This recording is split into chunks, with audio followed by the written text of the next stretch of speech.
What's up, everybody? This is yours truly, Myron Smothers with TheMindOfMyron.com. And on April 14th, that's right, April 14th is the moment we all have been waiting for. Game of Thrones returns to television. And I know it's been a long time. RIP to the people who not here to see it, but it's coming. And I pray that I'm still here because I got to see what happens in season 8, the final season of Game of Thrones. But before the season starts or gets here, I've been seeing a lot of y'all going back and starting the series for the first time. And I've seen a lot of y'all go back and just rewatch the season. You know, catch things you might have not caught the first go around. So I'm going to be one of those people. I'm going to go back and I'm going to start Game of Thrones over, right? And what I plan to do is season by season come back with a video and just kind of give my recap of the season, just kind of saying what the hell happened. Might have saw something that I might have not seen the first time, but I've started already, right? So I watched the first episode of Game of Thrones, period. And after knowing what a lot of these characters go through, their fates, that first episode is really revealing to me. So let's talk about it. So the first thing I want to point out is we start off in, with the White Walkers and stuff. But the first place we really see is Winterfell. And after seeing the seasons 1 through 7, I just want to know, why did they make Winterfell look so poo? Like, why was Winterfell such a trash place? Like, King's Landing is amazing. Some of the other kingdoms we've been to have been amazing. Even the one where Daenerys had went and took over, it had a bunch of poor people, but it still looked nice. Winterfell, on the other hand, the Kingdom of the North, was trash. Like, and I know in season 8, the big battle at the end of the series is gonna be the Battle of Winterfell, but who the hell wants to fight over ugly Winterfell? Not me. Yeah, and we meet a lot of characters, right? So I kind of want to go character by character, and talk about them and see what I've seen happen to them and to where they began. And I think a lot of it correlates. And I feel like if we take notice more often of the first episode of a series, it can tell us a lot about the people. All right, first off, I want to say R.I.P. to a couple of people. R.I.P. to Catherine and Ned. Ned, I want to tell you, my boy, they tried to tell you what was coming. They tried to tell you what was coming, Ed, but you didn't listen. You didn't listen. When you found out that the last hand was killed, allegedly, by the Lannisters, why would you go and be the next hand? Why would you go? Why would you go, Ned? And Catherine, you looked like a hater from the jump. See, I never really was a big fan of Catherine, right? I never was a big fan of Catherine. She made some dumb decisions, especially putting her kids' lives in jeopardy, but we ain't going to get there. But never was a big fan of Catherine, and she gave some looks, like some hating looks throughout this first episode that I was just like, ooh, you's a hater. You's a hating little bit. So, R.B. Catherine. Rob kind of looked in a sense of that he's not going to be here long. He's not going to be here long, right? He's not going to be here long. I saw Joffrey and I Joffrey, one of the worst people in Game of Thrones history. And if we go back and you watch that first episode, I think they give us a teaser of what's the evilness to come, right? Daenerys' brother, I forgot his name. Who cares? He didn't last long. But he is very snark and evil towards his sister. And to me, that after knowing what happens with like Joffrey and Ramsay and other people like that, to me, he just gave us in that first episode a glimpse of how ruthless people can be when it comes to, power and being in charge, right? So I want to say RIP to all those people. And now let's get to the bulk. One thing I noticed in this first episode, and maybe it's because I watched so many of the seasons that I didn't even realize this, Theon has been around since day one. I just didn't remember where Theon came from until I went back and watched his first episode. And voila, Theon is here in the first episode.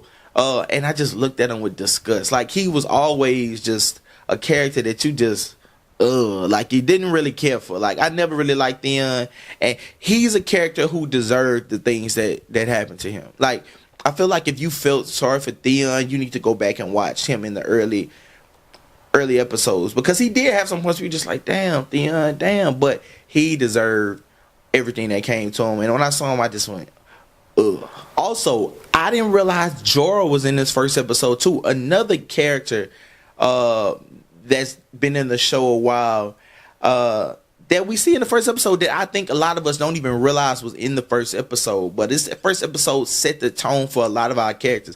Game of Thrones has this whole neat saying that they don't, man, your favorite character on Game of Thrones will be knocked out. Don't trust anything about it. Your favorite character will be gone. After going back, even looking at episode 1, that's not true.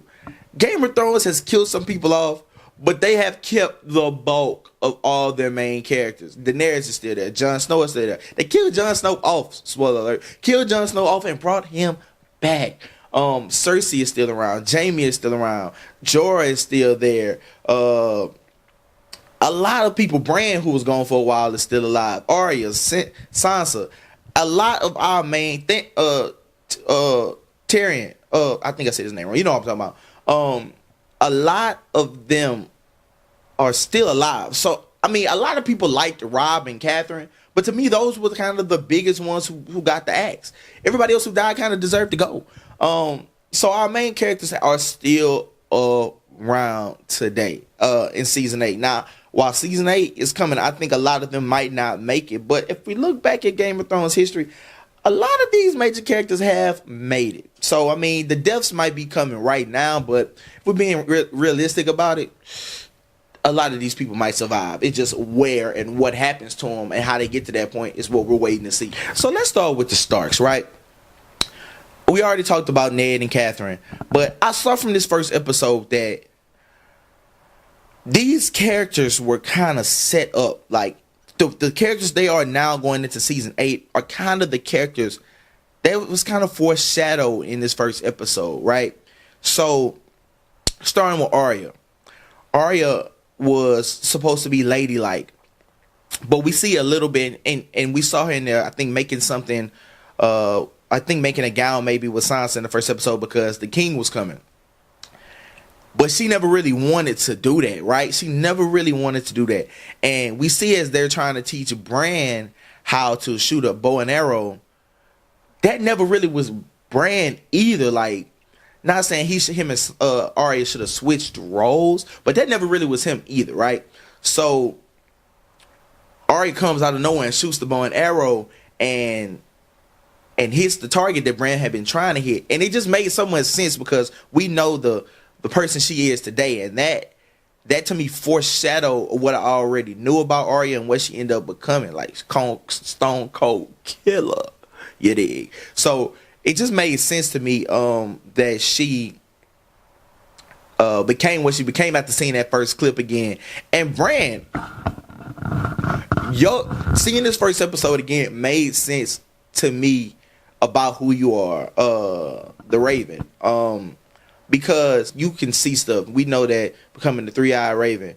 I hope I said the 3-eyed Raven. I hope that's right. But y'all know who I'm talking about. Because in the first episode, you see something that you're not supposed to see.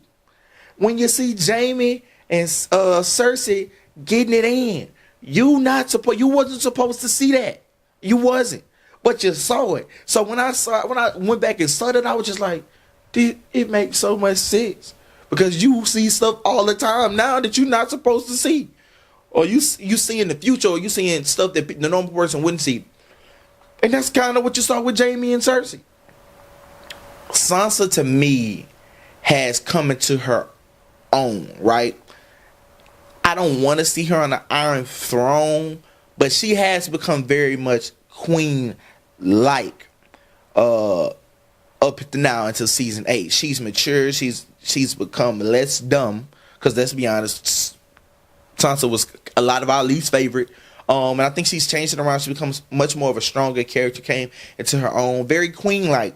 And we see in this first episode, that's all she really wanted to be. Like she just wanted to get away from one of us. She wanted to go be a queen. She wanted Joffrey. Oh my gosh. But she just wanted that. She wanted that title, that queen, like that arch your back, head held up high type of behavior.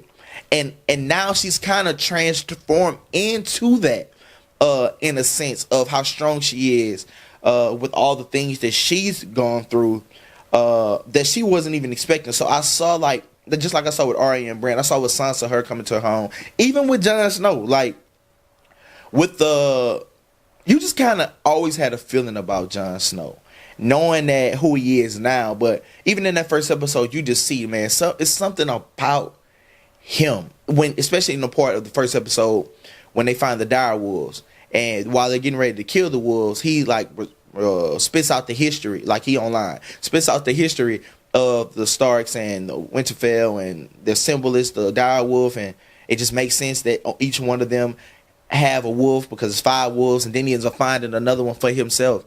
And I really just, again, this first episode makes so much sense going back and thinking about it and looking at it, like it makes so much sense into who these characters are. Even with Tyrion, right? He gives Jon some wisdom about being a bastard and how you need to like take ownership of it. Like, don't think of it as a bad thing. Like, own it, because then if you own it, nobody else can use it against you, right?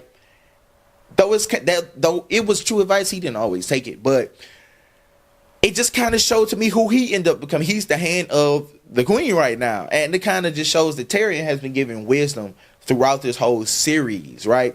And it just kind of was foreshadowing of him, of what he became as well, because that's what he's been doing, wisdom. He's had his own, ups and downs too. Shout out to him knocking off his pops. But it just made so much sense that he was the one giving wisdom. It's just a lot. It's just a lot. And I really enjoyed this episode. I think the first time you see Daenerys on camera, Queen of Dragons, Miss Targaryen herself, it just she's like my favorite character, right? And I know she's had her ups and downs, because sometimes she can get on my nerves, because I think a little bit of the Targaryen has got to her in a sense sometimes, because she can get a little full of herself. I can't lie. She can get like, I used to wonder, would she become the Mad Queen? Because some things she would do, but I think she always just humbles us. Like, she finds a way to humble her own self in a sense, and I like it. She finds a way to humble herself, and get back to who that first person we see. Like, we just see this blonde haired woman just innocently looking out into looking at the ocean, and then they show her, and you just like, it's just like just a sigh of relief. Like, you see hope is on, like, she looks like hope. She looks like hope is on the way, even though we don't know that yet. You really see that she's something. We should have knew it was coming, but we really see that she's something when she steps into that water. That water was hot. It was hot. And her maid just like, wait, no, the water's too hot. And she just walked, no emotions, just effortlessly down into this steaming, piping hot water. And from there, we should have knew something was up. But we didn't. But we so did find out later. Cersei and Jaime. Cersei looked like she had an attitude the whole time, right? Because in the beginning of this first episode, she wanted Jaime to be the hand, and she felt he deserved it. And that's probably why they, asked the other guy out, because they felt Jaime would get that spot. But him being the whole king slayer, it's not really the best look, being the hand of the king. So just her attitude the whole time is just snarky, and it's just, from jump, from this episode, she's somebody you not gonna like. Like, I think a lot of us respect Cersei because she a good ass villain. She is a good ass villain. But I think a lot of us just don't like her because she's so damn evil. So evil.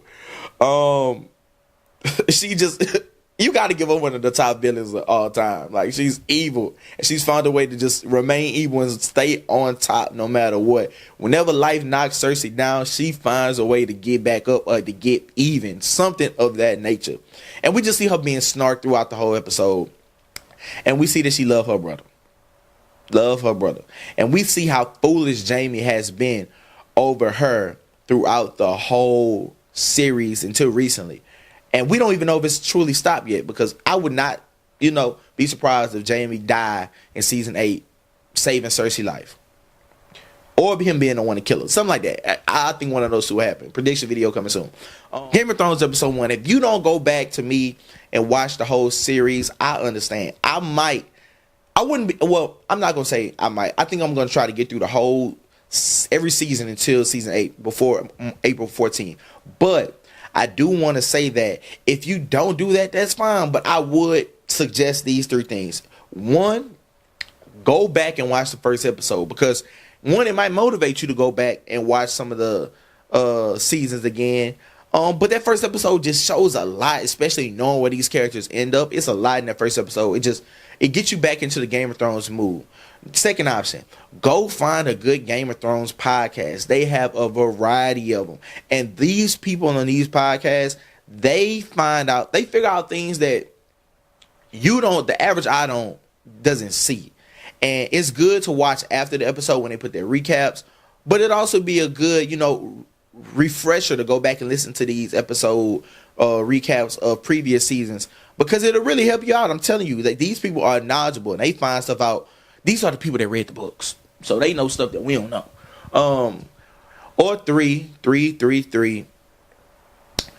watch a long recap video on YouTube. I'm pretty sure HBO YouTube or somebody has put together like season 1 recap or season 2 recap. Just get your mind refreshed, because you want to go into the season knowing who the characters are. I know sometimes we forget people's name, knowing who the characters are, what happened to them, and what is to come. That is my episode 1 recap. This is yours truly, Myron Smothers. I'm gonna try to do a recap video after I finish each of the seasons. Because I have stuff to do, but I'm gonna try. Thank y'all for watching episode 1. Go watch this episode and drop in the comments what you thought. Get it.